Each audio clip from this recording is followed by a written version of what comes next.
Welcome to Bhosale madam classes. आज बेटा हम करने वाले हैं मैथ्स का सैंपल पेपर। जैसे लास्ट टाइम हमने साइंस का किया था, इस बार मैथ्स का करेंगे।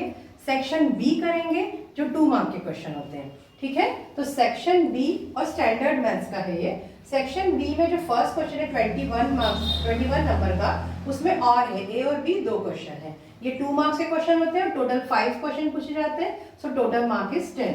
सो क्वेश्चन नंबर 21 का ए पार्ट है, find the HCF and LCM of 480 and 720 using the prime factorization method।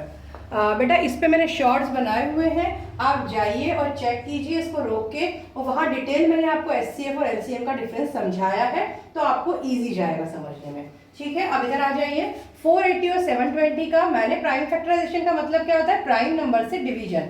यहाँ मैंने प्राइम नंबर से डिवीजन करके इसके फैक्टर्स निकाले हैं और यहाँ 720 के निकाले हैं। तो इसको हम 480 के फैक्टर्स लिख सकते हैं। 2 1 2 3 4 5 टाइम आया है, so 2 power 5 into 3 into 5 are the factors of 480 and 2 power 4 1 2 3 4 3 square and 5 are the factors of 720।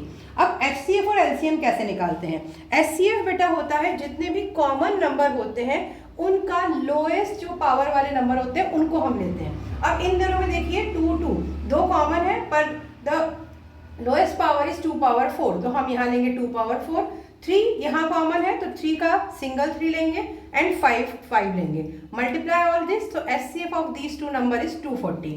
LCM में क्या लेते हैं बेटा, हम जो कॉमन है उनके हाईएस्ट पावर लेते हैं। HCF से जस्ट अलग है, तो हाईएस्ट पावर लेते हैं और जितने भी अनकॉमन नंबर है जो दोनों में नहीं है वो भी हम लेते हैं। ठीक है, तो यहाँ पे देखिए, यहाँ पे हमने 4 लिया था, यहाँ हम क्या लेंगे 5 लेंगे 2 पावर, यहाँ 3 लिया था, यहाँ 3 का स्क्वायर लेंगे एंड 5, तो 5 ही है उसको लेंगे। So multiplication of all this LCM is 1440। तो HCF का आपको फुल फॉर्म पता है, highest common factor and least common multiple. Now come to the second question, B part, ये और में है। हाँ, एक और चीज रह गई है, यहाँ पे अगर हम मार्किंग देखें तो इसके फैक्टर्स के लिए हाफ मार्क, इसके फैक्टर के लिए half mark, for HCF half mark and LCM half mark. इनमें से आप कोई भी मिस करते हैं तो आपके हाफ मार्क कट हो जाते हैं, तो अगर पूरा करते हैं तो you get the 2 marks. Now come to the question B. The HCF of 85 and 238 is expressible in the form of this। एक फॉर्म गिवन है, find the value of m, इस m की वैल्यू निकालनी है। तो पहले हम जैसे हमने HCF निकाला, first find the HCF of 85 and 238। 85 के फैक्टर 2 एंड 17 है एंड 238 के 2 7 एंड 17 है। यहाँ पे हमने फैक्टर्स लिख लिए। The common factor is the only one that is 17, तो HCF आ जाएगा आपका 17। तो इसको निकालने के लिए आप इन्होंने क्या लिखा है, in the form of this, इसका HCF और ये सेम है, तो HCF ऑफ 2 number equal to 85m minus 238। तो HCF ऑफ 2 नंबर हमने निकाल चुके हैं ऑलरेडी। 17 इस इतने पूरे पार्ट के लिए 1 मार्क है और इस नीचे के पार्ट के लिए 1 मार्क है। 17 85m माइनस 238, 238 को आप लेफ्ट हैंड साइड लाएंगे, प्लस हो जाएगा 255, 85m 85 डिवीजन में जाएगा, सो m इज 3। तो अगर आप यहाँ तक पूरा कंप्लीट करते हैं तो 1 + 1 2 मार्क्स मिलेंगे। ठीक है, come to the question number 22। इसमें बेटा ए और बी आपको ऑप्शन गिवन है। अच्छे से ऑप्शन के दोनों क्वेश्चन रीड कीजिएगा और उसमें से जो आपको लगता है आप इजीली कर सकते हैं वही कीजिएगा। ऐसा कि मैं कुछ एडवेंचर्स कर लूँ, कुछ अलग कर लूँ, ऐसा मत करने जाना। जो आपको इजी है वही कीजिए। तो क्वेश्चन ए है, इसका ऑप्शन है 2 dice are rolled together bearing number 4 6 7 9 11 and 12।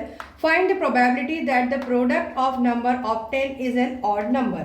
अब यहाँ पे आपको पता है, आप जब भी डाइस लेते हैं उसमें 1 2 3 4 5 6 होते हैं, बट दिस टाइम जो 1 2 3 4 की जगह बेटा ये नंबर गिवन है और आपको प्रोबेबिलिटी निकालनी है कि उनका प्रोडक्ट ऑड नंबर आना चाहिए, राइट। तो total number of possible outcome आपको पता है, जब when we take a 2 dice तो टोटल आउटकम होता है 36।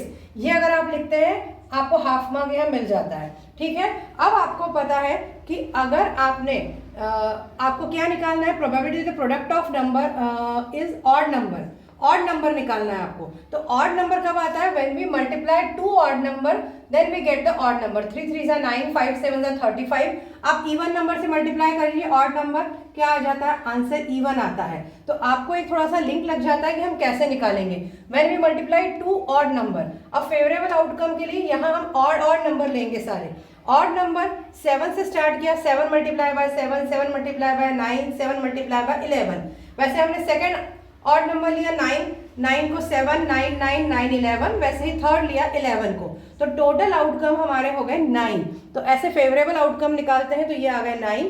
ये यहाँ तक कंप्लीट किया आपने, आपको हाफ एंड 1.5 मार्क मिल जाएगा।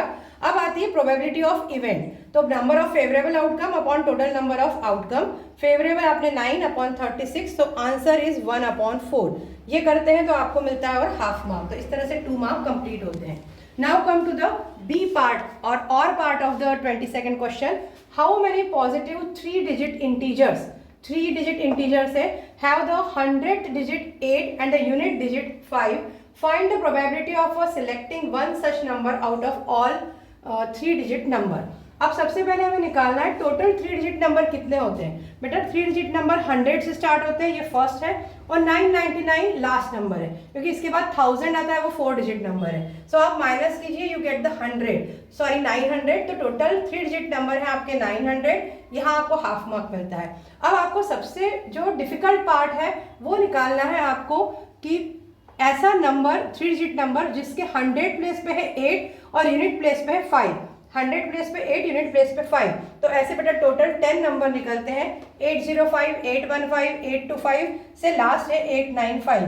ये करेक्ट निकालिएगा। कभी कभी आप इसको गड़बड़ कर देते हैं, 8 यहाँ और 5 यहाँ, और आप सोचते हैं तीनों तो नंबर आ रहे हैं 5 एंड 8। ऐसा नहीं है बेटा, उन्होंने लिखा है स्ट्रिक्टली कि 8 आपका होना चाहिए 100 प्लेस पे, 5 होना चाहिए यूनिट प्लेस पे। तो फेवरेबल आउटकम है आपके 10, ये निकाला, आपको 1 मार्क मिलेगा। अभी नंबर ऑफ फेवरेबल आउटकम आपके 10 है, राइट, और टोटल नंबर है आपके 900। तो प्रोबेबिलिटी ऑफ इवेंट होती है favourable outcome upon total number of outcome. तो 10 upon 900, so your answer is 1/90। और आपको यहाँ मिल जाएंगे हाफ मार्क और टोटल हो जाएगा आपका 2 मार्क। तो इस तरह से आप ये सॉल्व कर सकते हैं।